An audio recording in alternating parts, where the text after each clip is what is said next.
Okay.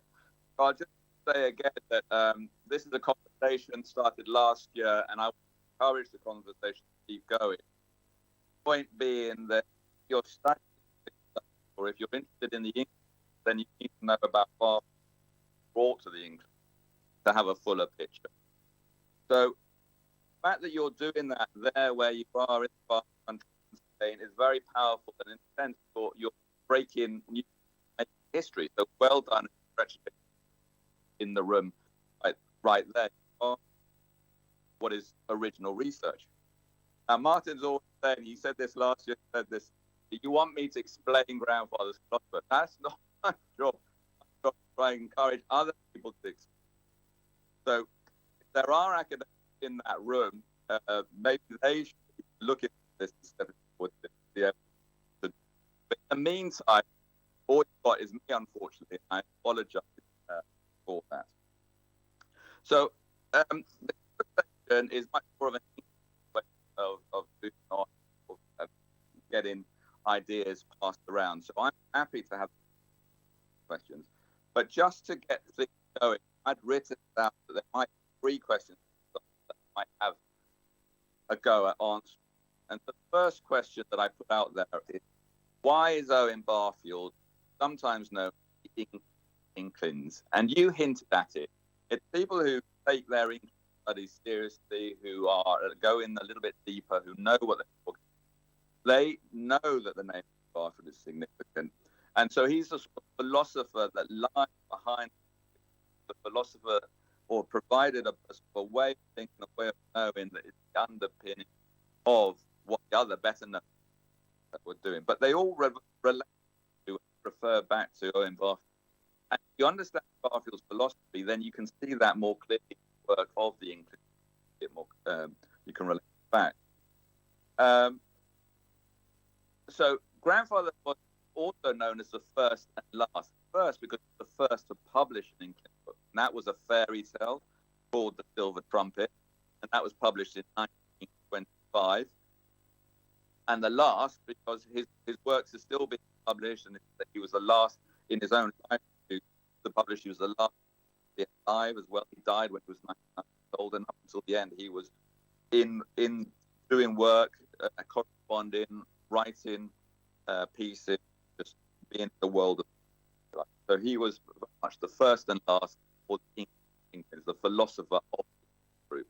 And both Tolkien and Lewis have said things about it. You have to understand what they're saying so that you really relate that back to Barfield, understand in their work. So that's a nice. Another question I just put out there was, where does the name Narnia come from? Narnia as in the sort of Lion and Witch Wardrobe series by C.S. Lewis.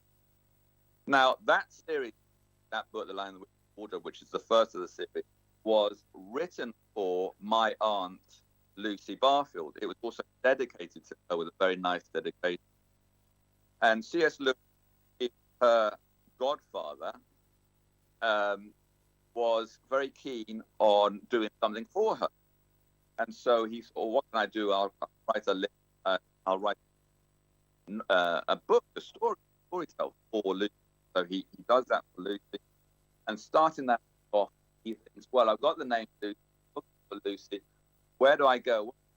Where can I go with this? And being that kind of a man, like grandfather, these reach for reference books.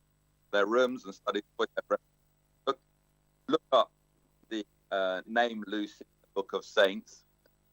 Of course, there is the blessed Lucy of Narnia, and there you have the name deriving from the blessed Lucy of Narnia.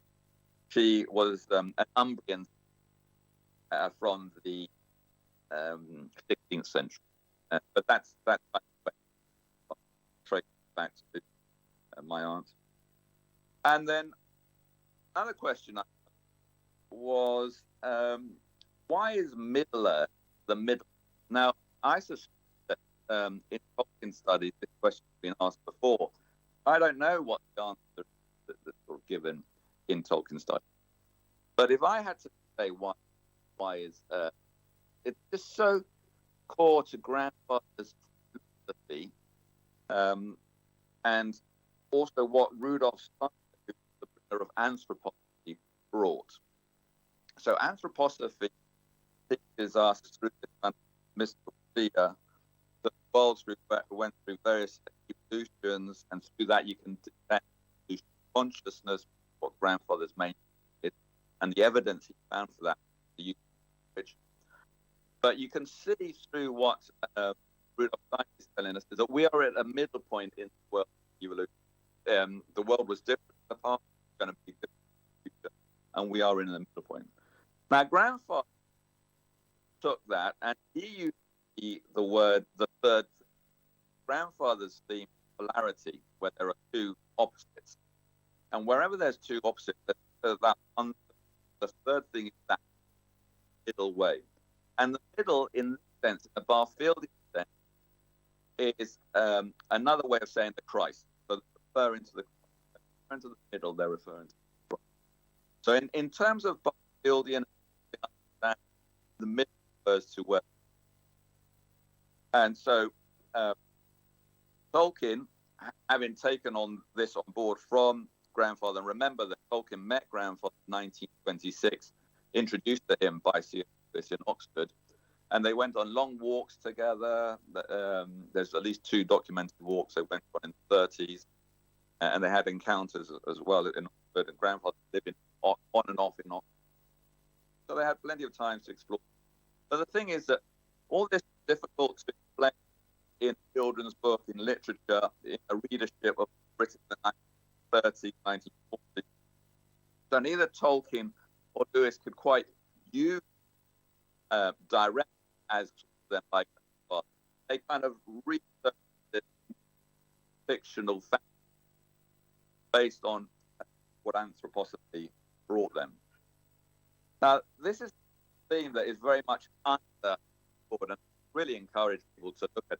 Such an exciting thing. Tolkien studies, but there have been 2, as far as I know, published on this. One was published this Tolkien's Hidden Pictures, which I'll hold up here. Tolkien's Hidden Pictures, published by a Canadian. And a couple of years ago, there was another book published, which is called Tolkien, Barfield, and the Cosmic Christ. At the center of it, it's about understanding Christ for the picture of human. So those were 3 questions that I threw up and wanted to put out there as examples that might bring in work. But open the floor, have more of a conversation. If there's a direction of travel going.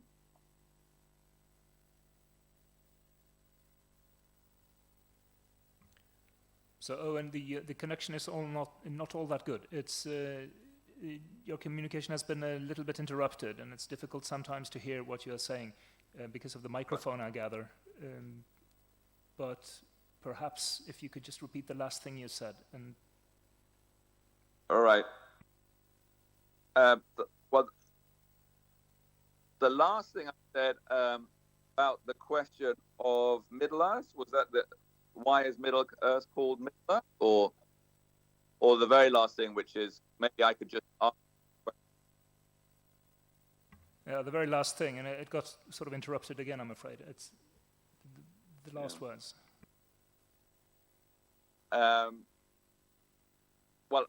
what I'm saying is I'm happy to answer a question, but okay. I'm not sure if you could hear me. Right. Yeah, it's been a little bit of an accident going on continually during your talk, and I didn't want to interrupt you in case it got better. But by and large, we have heard a few ideas concerning your grandfather's influence on both Narnia, by means also of your aunt Lucy. Is that correct? Yeah. And then the fictional fantasy of what anthroposophy brought them. Yeah, and you read the Inklings' works in terms of the keys are to be found, partly at least, in anthroposophy. Is that correct? Yeah, I struggle with it as well, unfortunately. There's a lot of echo on I think you're saying that there's an of anthroposophy to the works of the Inklings, which I'd agree with. Okay, I see. Well, I don't know. If there are questions, I mean, it's been a little bit difficult to hear everything here, but if there are any questions in the audience, just feel free to raise your hands and ask away. And we're trying to at least decipher some of the information that gets through to us, unless it's in case it's incomplete. Is there anyone who would like to ask a question to Owen? Well, I mean, the issue is how well known is Grandfather there in Spain with people in that room. There are two books that have been translated into Spanish. His book State Appearance, his book Rediscovery of Meaning. But because I'm finding it difficult to judge who the audience is. Right. So you're in front of an audience made up mostly of students here at this faculty, and some of the scholars that are visiting us during the conference and giving their papers. So Owen is asking how well known his grandfather is in Spain. There are two books that have been published by a prestigious publisher. I think it was Ciruela, if I'm not mistaken, or at least by Jacobo Ciruela on one of his labels. Is there any feedback on this? I know that there is one scholar present here, Ulises Rodriguez, right? And maybe you would like to add something to the conversation.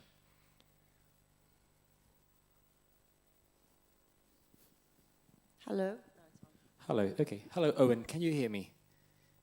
I can, Ulysses. Okay. Good to see you. Yes. So I was preparing a talk that I gave this morning, as I think I mentioned to you on Barfield. So we talked about myth and how Barfield understood myth. And as I was preparing the talk, I had a question that came to my mind, which is, we usually say that Barfield maintained his views more or less consistently throughout his life, because he didn't change his position in rather dramatic ways like C.S. Lewis, for example. But I was noticing the very vast array of influences that Barfield had. So he begins as a philologist in Oxford, so he's reading classics, he's studying the classics, but then he's very interested in anthropology as well. He's reading anthropologists, and then he gets into anthroposophy as well. And I was just curious about what's the timeline, more or less in very general terms, the timeline of these different influences that Barfield had in his life, because there's a very clear influence from anthropology at some point in his career. Then he also comes across Rudolf Steiner's works and the idea of the whole anthroposophical movement. And he's also doing philology, but he's also interested in philosophy. So I don't know if you could give us like a very general timeline of the different major influences in your grandfather's intellectual life. Yeah. Okay. Thanks for the question, and well done for giving your paper this morning. I was very pleased to see your name on the program. It's very impressive. Well done. So to answer your question, grandfather's book Poetic Diction was his master's thesis. So he really completed that book self-taught. There was nobody at the University of Oxford who could supervise it. But already he was having that kind of level of thought, that kind of philosophy by himself. So after he had completed Poetic Diction, he then encountered anthroposophy. So first you had his graduate degree in classics. Then you had his encounter, which gave him certain philosophical ideas. But he started having these ideas from a schoolboy. From about the age of 15, he was already having ideas, such as his experience in the Latin classroom, translated that from his friend, the walk out of life as a metaphor.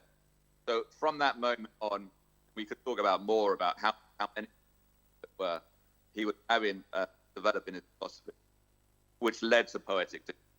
Then he encountered Rudolf Steiner, and he saw that there was a big parallel between Rudolf Steiner and what he was. So a lot of his work went into that stage, and a lot of And that's when he was starting to learn German, to learn ancient Hebrew in order to read the Bible in the original text. He already had a knowledge of Greek and Latin. So you could say a linguist, a philologist at that stage, and that led to his book, History in English Words. But then, because his poetic and author literary life wasn't really providing an income, he decided he had to join the law firm of his fathers. So he went back to university in his late 20s to study law, and he got another degree in law. And so grandfather's uniqueness, if you like, is he applies the law, a legal way of evidential gathering and making a case, quite unusual in theology or philosophy. He's taken a kind of lawyerly aspect. So he brings a lawyer aspect to his work, and he's looking for evidence in the language for his main theme, which is evolution of consciousness. So this degree and his experience as a lawyer is sometimes overlooked, but I think for him was very rich and rewarding in a way of structuring his life. Okay, thank you. Are you happy with that answer, Ulysses? Right, exactly, because I think we have recovered a better connection, a better microphone. So we've been able to hear you a lot more clearly in your last intervention here, Owen. So I'm sure that there are other questions now that we're able to hear you more clearly. Well, if you want me to repeat anything I said before, I'm happy to do that. Or I'm at your service. That's great. There's another question over here.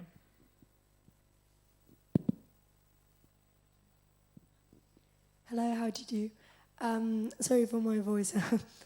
I was wondering if you could repeat maybe what you said about why Middle Earth is called Middle Earth. That's because the microphone cut, so we didn't get that.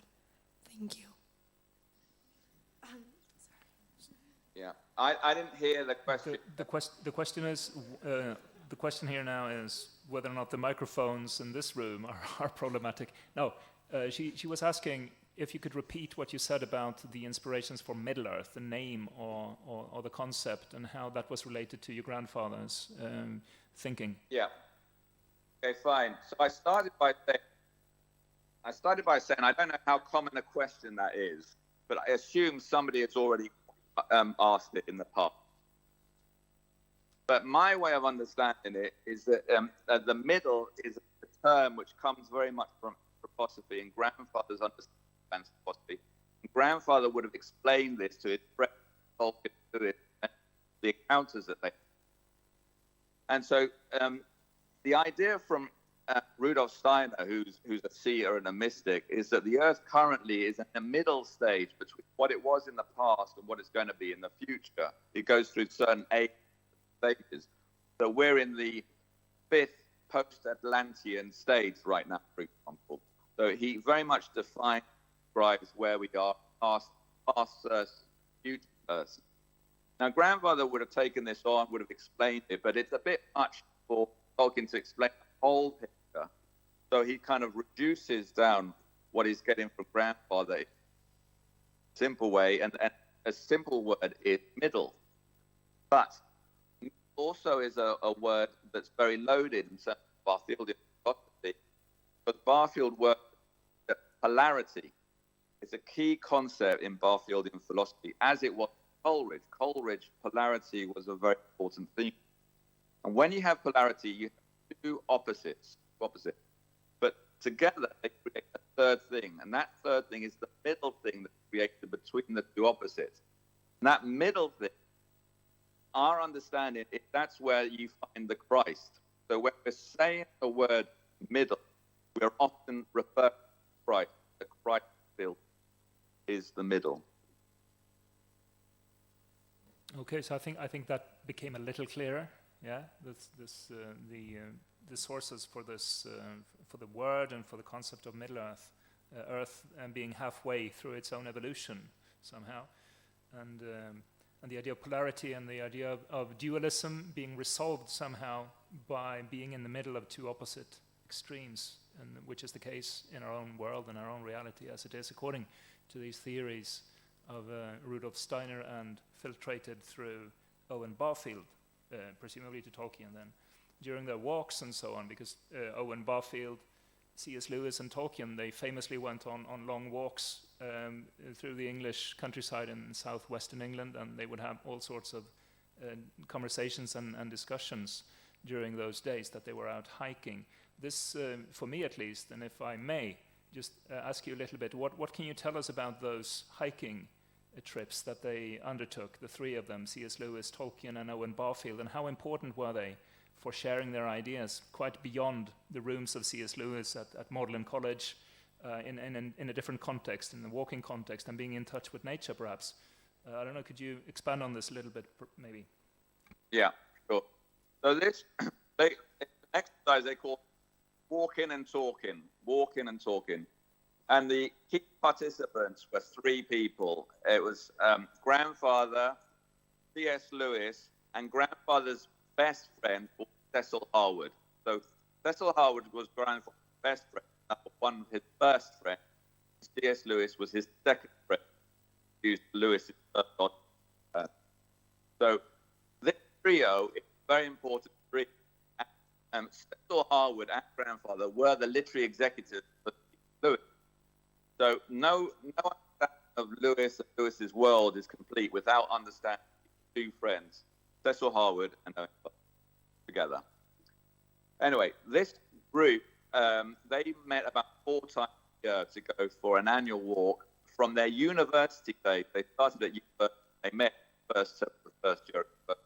They started this from the days, and they walked all the way up until the Second World War started, when it was not possible to travel around the country because of restrictions, so in late 30s. So that's almost 20 years of walking, around about 4 times a year, but one important long walk at Easter. So they took Easter break to do a long walk. And quite often they had people invited to their group. So Warney would walk with them. Tolkien would have been another invitee. So there are people who came into this group and left this group, but the core was 3 people. And there was a 4th person in the core, and he was the person who, he was called Field, Walter Field. But he was the logistic man. He's the man that drove the car, booked the hotel, stuff like these things, somebody practical who does it. And so each person in this group of 4, Waterfield being the 4th person, had a kind of role, if you. And the dynamics of that group of 3